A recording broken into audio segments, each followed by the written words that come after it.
Sure, we expected the music, we expected the fashion, but what we didn't expect? Politics, plot twists, and pop queens redefining the game. Coachella 2025 isn't just a festival, it's a whole experience. Let's dive into the wildest, most unforgettable moments that had the internet and us in a chokehold. Coachella had Green Day, Missy Elliott, Lady Gaga, but also Bernie Sanders. This country faces some very difficult challenges. Yep, the US Senator from Vermont stormed the stage like a rock star with a mission and gave what might just be the most powerful set of the weekend. Picture it, 100,000 people vibing in the desert, and then, boom, Bernie walks out to thunderous applause. When he mentioned the convicted felon, you know who? The crowd booed so loud, it probably registered on the Richter scale. And the future of what happens to America is dependent upon your generation. But Bernie wasn't here to play politics as usual. He was here to fire up a generation. He called out climate change denial. He stood up for women's rights. He dragged the billionaire class and Big Pharma like it was a roast session. It was basically TED Talk meets political rally, and the crowd ate it upper. Fight for economic justice, social justice, and racial justice. Now, a Coachella moment no one saw coming, and no one will ever forget. Brian May, the iconic Queen guitarist, returned to the stage just 7 months after suffering a stroke that temporarily paralyzed his arm. His first big performance back on the Coachella main stage. Because legends don't do warm-ups, they do history. May joined rising star Benson Boone for a spine-tingling performance of Bohemian Rhapsody. At 77, he didn't just play, he owned that guitar. Boone dropped to one knee in tribute, and honestly, same. The crowd lost their minds. And somewhere, Freddie Mercury was definitely smiling. Jennie from Blackpink is no stranger to this stage, but this time, she was flying solo. Pure joy. Of course. And wow, did she deliver. Wearing a fierce Western-style hat and those rock star shades, she strutted onto the stage with filter and instantly set the tone. Confident, cool, and completely in control. And that I love you guys. This wasn't just a performance, it was a reintroduction. Jennie's set list had the crowd chanting her name song after song. From Mantra to FTS to Like Jennie, she showed off a pop star identity that was bold, sultry, and totally unforgettable. From Coachella 2019 to headliner in 2023, and now solo queen in 2025, Jennie's evolution? Iconic. If you blinked, you might have thought HBO just launched White Lotus Desert Edition.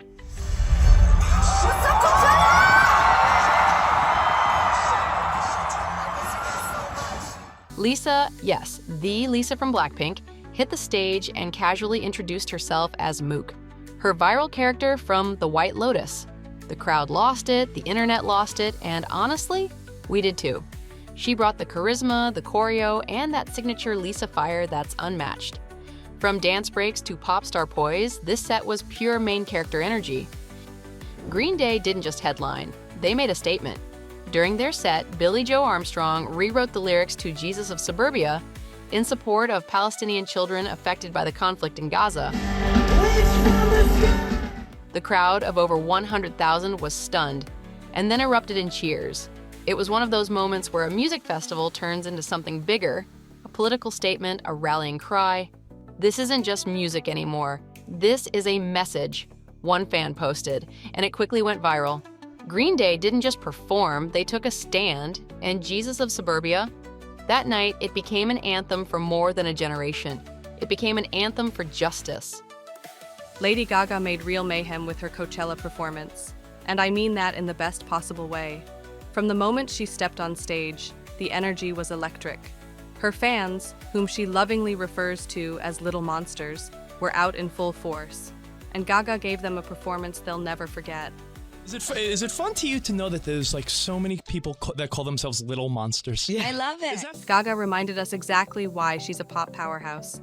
She opened the nearly 2-hour show with Bloody Mary, taking us all the way back to her 2011 Born This Way era. From there, she seamlessly jumped into a wild medley of Abracadabra, Judas, and Poker Face. It felt like a trip through Gaga's own musical galaxy, and every planet was iconic. I'm really singing it from the heart. But it wasn't just about the music. Lady Gaga packed her set with visual nods to her legendary music videos. For paparazzi, she made a dramatic entrance using metal crutches, just like in the original 2009 video. Later, Gaga performed Disease, a new track from her 2025 album Mayhem, lying beside a skeleton in a haunting reference to Bad Romance. And for those with sharp eyes, her white crown from the same era made a comeback during a chessboard-style dance battle near the end of the show. Totally iconic.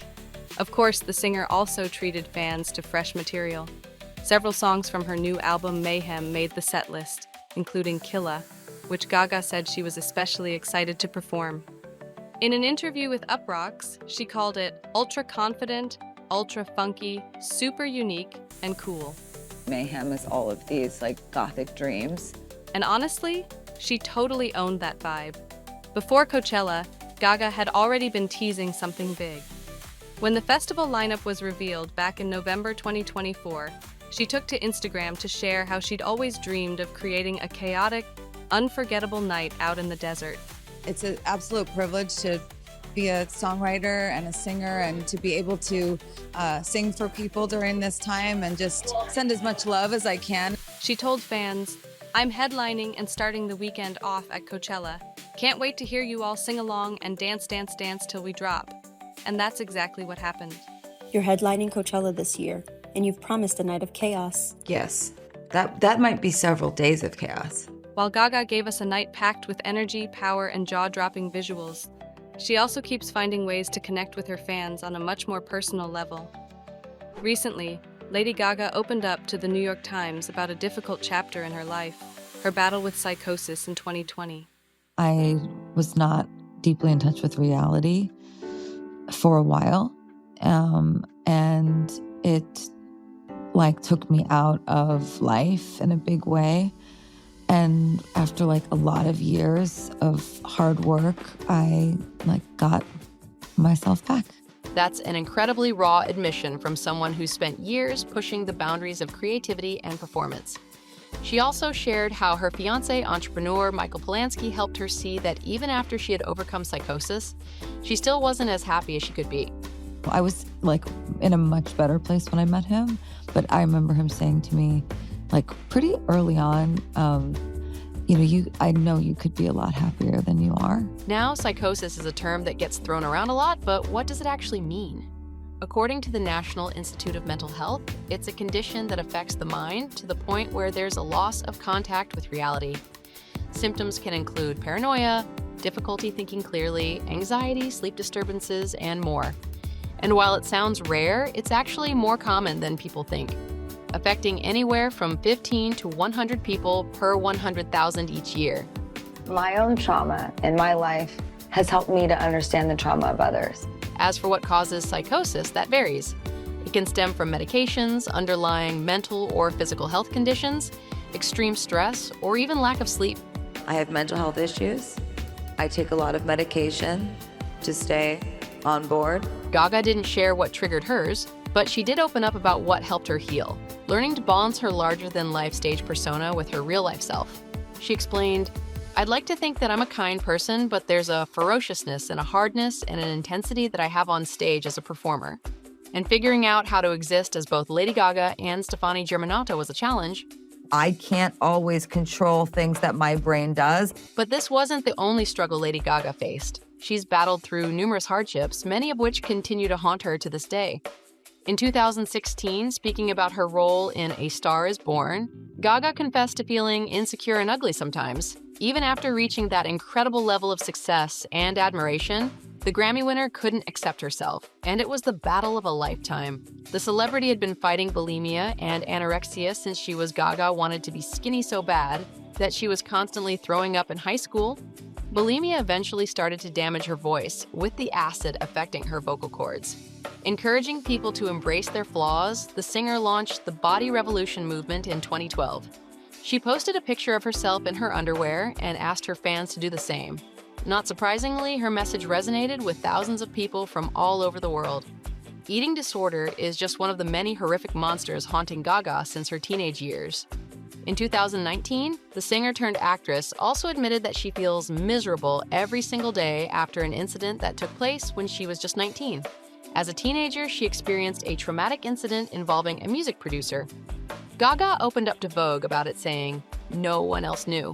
It was almost like I tried to erase it from my brain. And when it finally came out, it was like a big, ugly monster. And you have to face the monster to heal." After I was assaulted when I was 19, I changed forever. I feel shame for what happened to me. I still have days where I feel like it was my fault. Years later, Gaga wrote a deeply personal song about resilience and overcoming trauma titled "Till It Happens to You." The song was featured in the 2015 documentary The Hunting Ground, which explores the issue of campus safety in the United States. It was another unbearable stage in the life of a young artiste. She went to the doctors and got diagnosed with post-traumatic stress disorder and fibromyalgia, a long-term condition that causes pain all over the body. So proud to be a part of a movie that addresses mental health issues. They're so important. In the Netflix documentary Gaga, 5'2", we see how the singer deals with chronic pain. In fact, the whole film is shot through with pain and trauma, and the struggle to maintain not just her sanity, but continue to function at a high level. It was a very brave move to raise awareness of the issue and connect with those suffering from fibromyalgia. Talking about her everyday PTSD struggles, when even being touched by a stranger can trigger her, Gaga stated categorically that she is not going to give up. I wanted to ask you very much how you found speaking out and how it made you feel. It made me very nervous at first. There's a lot of shame attached to mental illness, but you can't help it. The powerful singer and actress is determined to fight her demons with the help of love. But I am a strong and powerful woman who is aware of the love I have around me from my team, my family and friends, my doctors, and from my incredible fans who I know will never give up on me. However, at some point, she seemed to be giving up, which took the form of alcohol and substance addiction. One of the hardest things that I ever had to give up was drugs and alcohol. In an attempt to tame her demons, Gaga confessed to smoking around 20 cigarettes a day and generally taking a lot of drugs to stop feeling the constant pain. During a difficult period, the star singer isolated herself in her apartment, using substances while writing music. Years later, she would reflect on that time with regret, acknowledging how it influenced her creative process. But thankfully, Lady Gaga seems to be in a much better place now, thriving in a loving relationship with her fiancé, Michael Polanski. Could love be what's helping her heal?